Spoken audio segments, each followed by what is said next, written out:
विश्व वंदनीय संत सम्राट सदगुरु कबीर देव, मुद मंगल में संत समाज, सभी धर्म प्रेमी सज्जन, शक्ति स्वरूपाय माताएं और बहन, छोटे छोटे बच्चे एवं बच्चियां, सभी को वंदन अभिनंदन करते हुए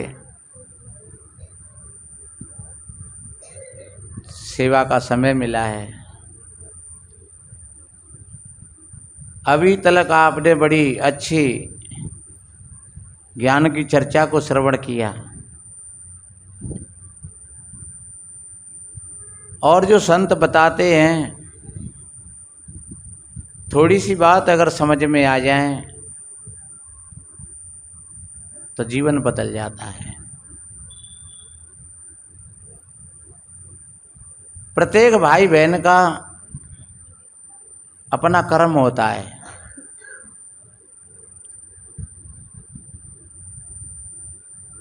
ये कर्म भोग की ऐसी तराजू है,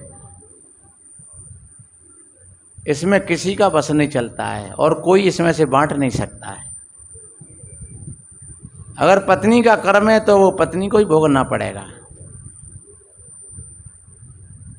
हाँ, पति का जो संबंध है पति से तो वो भोगेगा, लेकिन वो उतना ही भोगेगा जितना उसका संबंध है। अगर पति का कोई भोग है तो उसको पति भोगेगा, पत्नी भी साथ में है, लेकिन जितना संबंध है उतना ही वो साथ में है। बाई चांस जैसे मुझे कोई तकलीफ हो जाए और डॉक्टर कहें कि आपका ऑपरेशन होगा, तो ऑपरेशन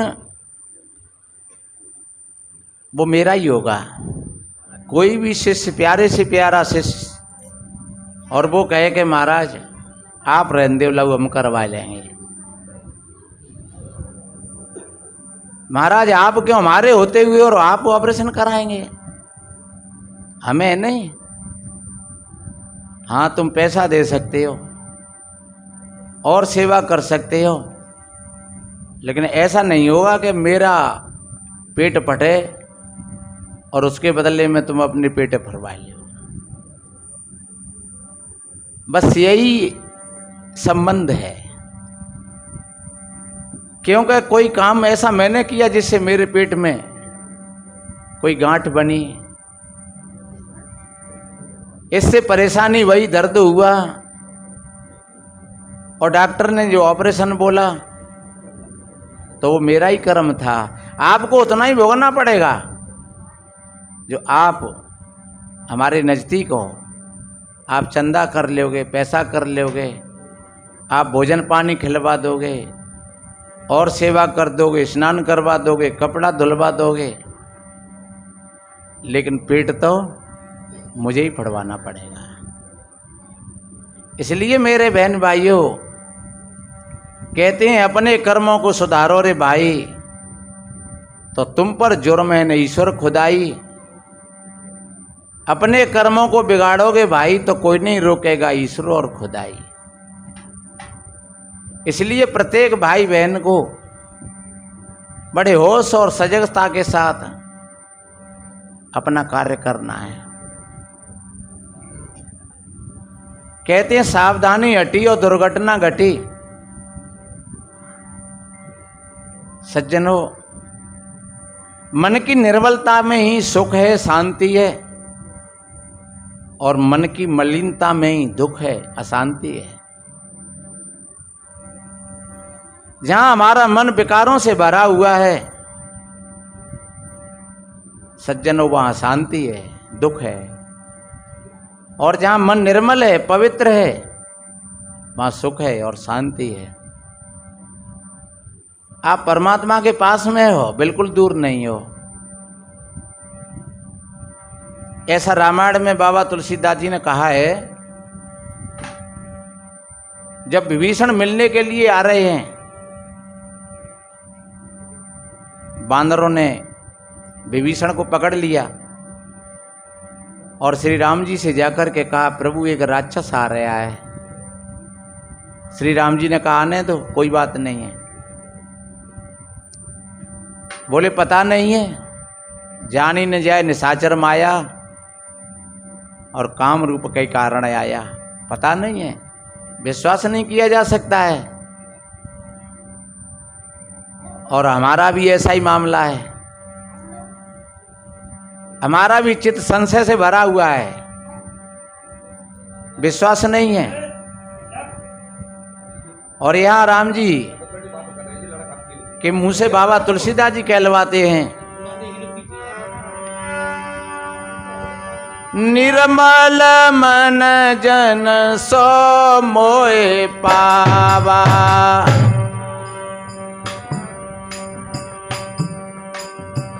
मोए कपट छल क्षेत्र ने भावा, मोहे कपट छल क्षेत्र ने भावा। कितनी बढ़िया बात कही भैया। जो निर्मल मन के लोग होते हैं वही मेरे को अच्छे लगते हैं। मोह कपट छल क्षेत्र ने भावा। अब आप चौपाई का बात कर दीजिए। किसी बहन से कहा जाए क्या आपको छल कपट अच्छा लगता है, वो कहेंगे ना। किसी भाई से कहा जाए आपको छल कपट अच्छा लगता है, बोले नहीं। तो छल कपट किसी को अच्छा नहीं लगता है और हमारा हृदय छल कपट से भरा हुआ है, तो फिर वो दूसरों को कैसे अच्छा लगेगा। उसी के परिणाम में फिर ये स्थिति आती है। तो इसलिए मेरे भाई बहनों, अपने मन को शुद्ध बनाने के लिए, पवित्र बनाने के लिए हमेशा अपने मन का निरीक्षण परीक्षण करते रहें। यही ध्यान है, इसी में से भजन की प्रक्रिया शुरू हो जाएगी। जहाँ जो अपने मन का निरीक्षण परीक्षण करना शुरू कर देते हैं। आज मैंने कितने लोगों के साथ में अच्छा व्यवहार किया है और कितना गलत किया है। आज मैंने अपने परिवार वालों के बीच में कितना अच्छा किया है और कितना गलत किया है, तो आपके भीतर में तराजू लगी है।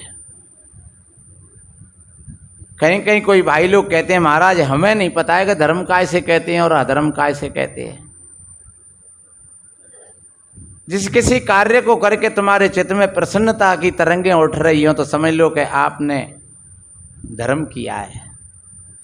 और किसी कार्य को करके आपका चित्त मलिनता में चला गया, आपके चेहरा पे उदासीनता है, तो समझ लो आपने कहीं न कहीं पाप किया है। आप किसी से मत पूछना। अगर मेरे से पूछोगे तो मैं अपने हिसाब से बताऊंगा धर्म और अधर्म की परिभाषा। किसी और से पूछोगे तो किसी और वो अपने हिसाब से बताएगा धर्म और अधर्म की परिभाषा। किसी इस्लाम भाई से पूछोगे तो वो अपने हिसाब से बतलाएगा धर्म और अधर्म की परिभाषा। किसी ईसाई भाई से पूछोगे वो अपने हिसाब से बतलाएगा धर्म और अधर्म की परिभाषा। लेकिन तुम स्वयं अपनी आत्मा से पूछोगे, तुम अपने आप से पूछोगे तो भीतर से ऐसा जवाब आएगा, ऐसा उत्तर आएगा कि वो साक्षात फिर वो कहीं कटने वाला नहीं है। आप 10 मिनट बैठ करके तो देखना और फिर पूछना अपनी आत्मा से। तो सज्जनों, बस यहीं से आपका ध्यान शुरू हो गया, भजन शुरू हो गया। तुम्हारी फाइल ठीक बनती चली जाएगी, अच्छी बनती चली जाएगी। जो जो तुम्हारी फाइल में जो गंदी राइटिंग कहीं बन गई है, कहीं अशुद्ध शब्द लग गए हैं, वहाँ पर उनको फिर काटते हुए चले जाओगे। और एक दिन वो आएगा कि आपके हृदय की पवित्र पुस्तक बन जाएगी। और है, ऐसा भी नहीं है। किसी विद्वान ने कहा है सर्वासाम विद्यानाम हृदय अयनम, यानी तुम्हारा हृदय सारी विद्या कौशल कलाओं का केंद्र है। कुरान निकली तो तुम्हारे हृदय से निकली और वेद निकले तो तुम्हारे हृदय से निकले। क्योंकि जब तुम्हारे हृदय में ईश्वर है, परमात्मा है, और कहते हैं लोग कि वेदों को ईश्वर ने बनाया है, कुरान को खुदा ने बनाया है। जब तुम्हारे हृदय में ही वो बैठा हुआ है तो फिर वहीं से कुरान निकली है और वहीं से वेद निकले हैं। आज भी महापुरुष चर्चा करते हैं, प्रवचन सुनाते हैं और अच्छे अच्छे लेख लिख लिख करके समाज में दे रहे हैं, अच्छी अच्छी कविताएं बना रहे हैं। आज से 40 साल पहले, 50 साल पहले सुनते थे कि ऐसी टीवी आएंगी कि दिल्ली बम्बई में नाच होगा और अपने घर पर लोग देख लेंगे। हम कहते ऐसा कैसे होगा, और देखते ही देखते वही हो गया। ये कला कहाँ से आई? ये मनुष्य के हृदय में से निकली। फिर आया कि वो फोन आ रहे हैं, चाहे कहीं से भी बात कर लो। पहले सुनते रहते नौटंकी में, जब जोकर आतो तो वो कहते तार बाबू फोन देना। कहाँ के लिए? कि मरगट के लिए। बोले पागल, मरगटों के लिए कहीं फोन जाते हैं कि हम तो पैसा देंगे तो चाहे जान ले जाएंगे। लेकिन क्या आज वो बात सही नहीं है? उस समय तो वो एक अलंकार था, एक मजाक थी। लेकिन आज कोई झुंडा में है, कोई शमशान में है, कोई आसमान पर चल रहा है, कहीं पर चल रहा है, हेलो हाँ भैया, और वो आ गया, फोन आ गया, नंबर नाम आ गया और चित्र भी आ गया। ये कला कहाँ से आई? ये मनुष्य के हृदय से आई। तो ध्यान रखो, जो जितनी कला कौशल विद्या वो कहाँ से निकली है? वो मनुष्य के हृदय से निकली है। ये जो हृदय है वो एक केंद्र है ज्ञान का और विज्ञान का। तो हम पहुँचे तो सही वहाँ तलक, लेकिन वहाँ तलक हम पहुँच नहीं पाते हैं। हम ऊपरी अवधारणाओं में ही उलझ जाते हैं सज्जनों, तो हम सत्य से वंचित रह जाते हैं। इसलिए मैंने निवेदन किया, आप सभी भाई बहन, आप शाम को बैठिए आध घंटा, आप सवेरे बैठिए आध घंटा और अपने मन का निरीक्षण परीक्षण करिए। अपनी चलती हुई ये श्वास पर श्वास आ रही है और जा रही है। कहते नहीं कि श्वास श्वास हरि नाम कहे और वृथा श्वास मत खोए, ना जाने जा श्वास का यावन होए न होए। अब हम अगर माला लेकर के घुमाएंगे तो तुम श्वास श्वास पर माला को नहीं घुमा सकते हो, लेकिन तुम्हारी श्वास रूपी माला में ही परमात्मा का नाम घूम रहा है। उसकी जानकारी तो हमें हो जाए। जो तुम्हारी ये सांस है यही माला है। ब्रह्मानंद जी ने एक भजन में लिखा है, निरंजन माला घट में फिरे दिन रात रे, निरंजन माला घट में फिरे दिन रात। ऊपर जावे नीचे आवे, श्वास श्वास चली जात, और संसारी नर समझत नाई, व्यर्थाई उमर गमात। अरे निरंजन माला घट में फिरे दिन रात। सो अंग हंसो हंसो सो अंग बार बार उलटात, और सदगुर पूर्ण भेद बतावे, निश्चय मन ठहरात। अरे निरंजन माला घट में फिरे दिन रात। जो प्राणी जन ध्यान लगावे, बैठ सदा प्रभात, और ब्रह्मानंद मोक्ष पद पावे, फिर जन्म नहीं आत। निरंजन माला घट में फिरे दिन रात। तुम मत किसी का नाम लेना, वो चल रहा है, ऑटोमेटिक चल रहा है। कबीर जी कहते हैं, सुमिरन मेरा हरि करे, मैं पाऊं विश्राम। और जहाँ तक कहा है कि सब ही भूमि बनारसी, सब निरगंगा होए, ज्ञानी आत्म राम है, पल्ला न पकड़े कोई। जब ऐसा भाव, उस स्थिति पर जब कोई भाई बहन पहुंच जाते हैं सज्जनों, तो बस फिर विश्राम है शेष। आप बैठ करके तो देखिए, आप थोड़ा ध्यान तो लगाइए। लेकिन हम तो बाहर चले जाते हैं, दौड़ते हुए बाहर चले जाते हैं, और जितने जितने हम बाहर चले जाते हैं उतने हम अपने आप से दूर होते चले जाते हैं। हम अपनी बनाई हुई भई चीजों से और कल्पना करके जाने फिर क्या क्या मांगते हैं। सज्जनों, मांगने से तो कुछ नहीं मिलेगा, जो तुम करोगे वह तुमको जरूर मिलेगा। अन्न मांगे मोती मिले, मांगे मिले न पानी। जो बिना मांगे मिलता है तो वो सब कुछ मिलता है, और मांगने से तो पानी भी नहीं मिलता है।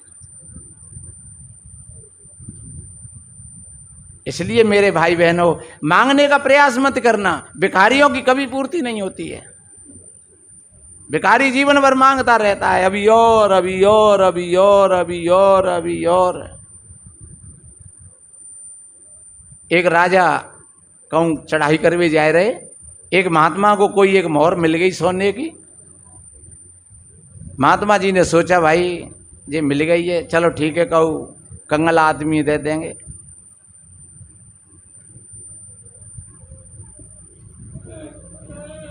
देखा तो हजारों की सेना लेकर के राजा कहीं चढ़ाई कर रहा था।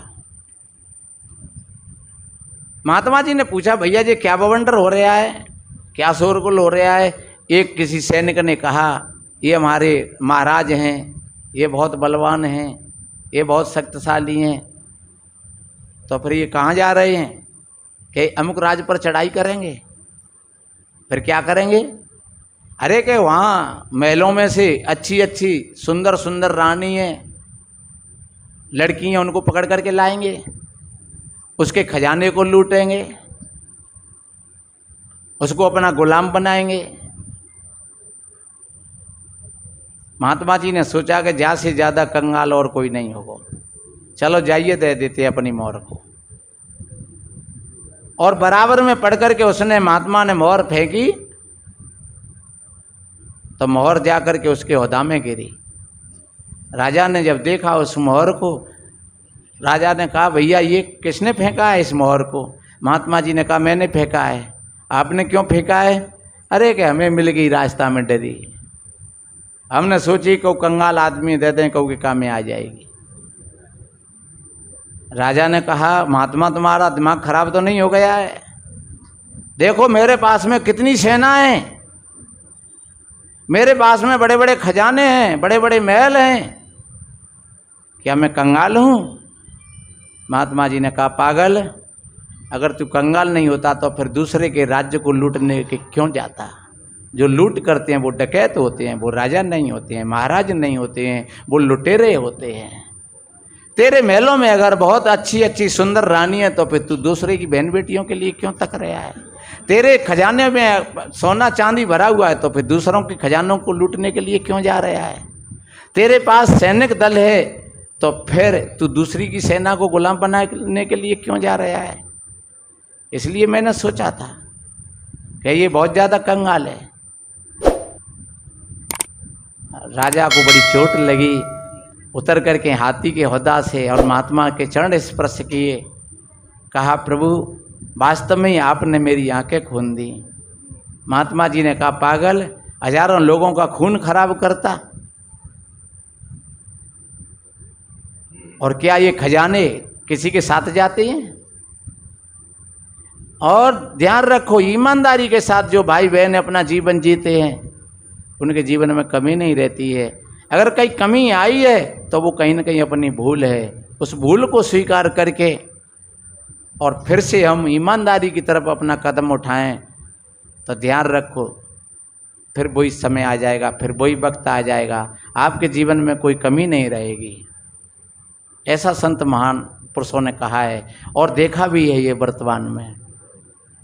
इसलिए मेरे बहन भाइयों, मैंने निवेदन किया, हम जागृत होकर के अपने कर्मों को करें तो निश्चित रूप से वो कर्म तुमको सुख देंगे, शांति देंगे।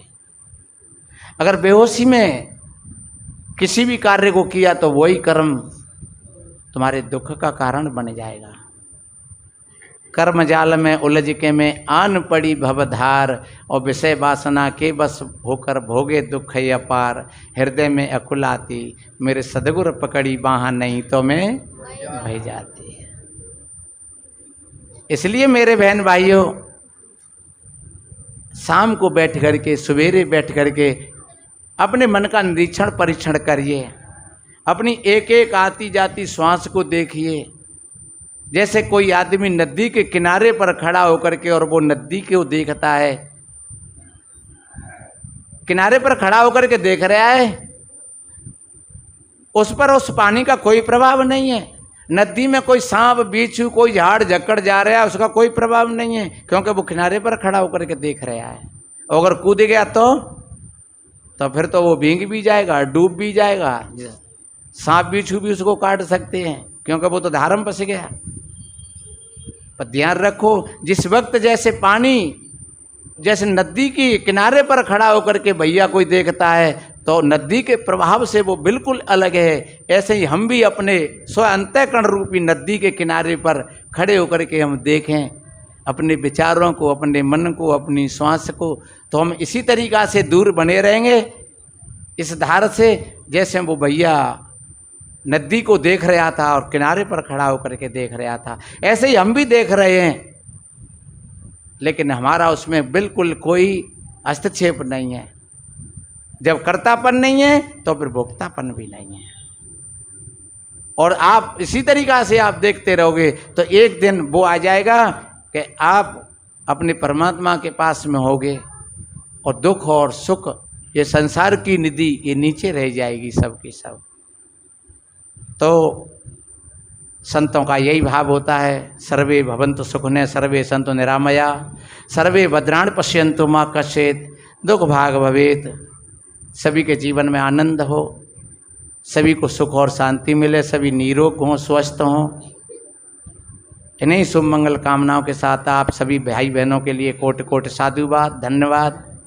बोलिए श्री सद्गुरुदेव साहेब बंदी साहेब।